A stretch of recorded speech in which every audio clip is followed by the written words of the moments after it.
Let me acknowledge the arrival of the gorgeous Senator Amy Marcos. As usual, late ka na naman.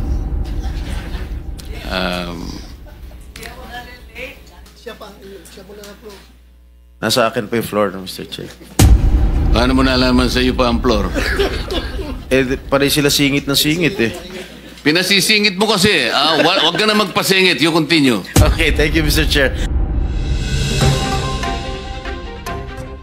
Any one of my colleagues who want to... The first one to arrive. 2 minutes, sir. Thank you. 1 minute lang, Mr. Chairman. Sana you play a very vital role para makamit natin ang katotohanan dito para sa ating inang bayan. Maraming salamat, Mr. Chairman. Thank you. Thank you for your 2.5 minutes, Senator Bato. Following the order of arrival, I will call on Senator Rapi Tulfo for his 2 minutes. Maraming salamat, Mr. Chair. So, ibig sabihin, ito si Mr. Altea ay well connected na ngayon po ay na-promote pa. Ang daming kalokong ginagawa, na-promote at siya po ngayon ay isang direktor sa main office. Maraming salamat, Mr. Chair. Thank you, Senator Tulfo. For the record, that's 3 minutes. Oh, So let's continue with Senator Erwin Tulfo. 2 minutes. Thank you, Mr. Chair. Sabi mo, names must be named. Sana sinabi mo na yung mga pangalan ng mga politiko eh. Pero may oras ka pa naman, maya-maya ng konti. Kung may listahan ka dyan, banggitin na natin lahat ang mga dapat banggitin. But I would like just to ask one question. Are the contractors that were invited by this committee present? Are all of them present here?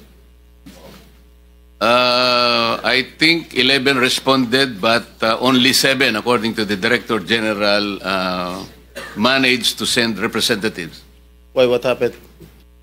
Marami yan sa kanila, Senator Jinggoy, nagkasakit lahat. Iba siguro ni nervyos. Let me acknowledge the arrival of the gorgeous Senator Amy Marcos. As usual, late ka na naman.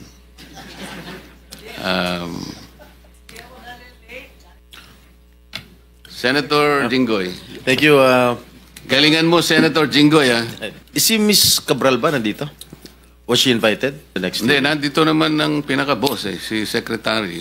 Well, but I would like to ask some Mas gusto mo siyang makita kaysa Secretary. Hindi naman. Mr. Chairman, connected to So, the... Senator Soto, okay ka na? Tapos ka na po kayo? Kasi kayo yung mga may priority Ako, hindi mo pa. na magtanong. And then, Senator Villanueva, wala na siya rito. Senator De La Rosa, okay ka na? And then, now, I will call, pwede ba? I'm not yet through, Mr. Chair. Only one question.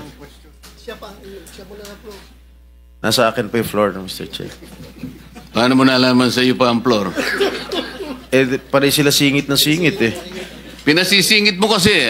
Wag ka na magpasingit. You continue. Okay, thank you, Mr. Chair. So I salute them for now their process for reform, but we must fix what has happened in the past. And if cases have to be filed, let's file the cases if need be. Thank you, Mr. Chairman. Thank you for your prayers, Senator Monsignor. Prayer for you, Mr. Chairman, and the members of this Thank committee. you. Thank you. Sabi mo hindi ka pa nakapag-umpisa ng project. Paano ka naging quadruple A?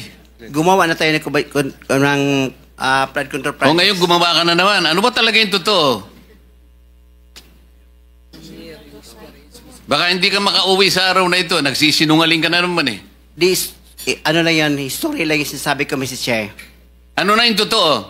Yung totoo, may lisensya na tayo na quadruple A ngayon. Meron akong hawak na martilyo rito, sinasabi ko sa'yo. Mr. Chair. Huwag kang tatawa-tawa kasi hindi nakakatawa ito, ha? So, pakinota nyo lang. Yes, sir. At pagtutulong-tulungan po nating hukayin lahat ito, kahit multo sila, palagay ko may butong matitira. Ano po? Tapos, siguro, dito sa mga ghost na ito, mahirapan kayo talaga dahil multo ito eh. Mahirap hanapin ang multo, Mr. Secretary. Siguro, isa sa mga sasuggest namin, itong mga contractors na multo ang kanilang mga projects, mag-umpisa sila sa sementeryo. Ito na lang ang paggawa mo sa kanila, perfect yun kasi multo lahat naman ang kanilang projects.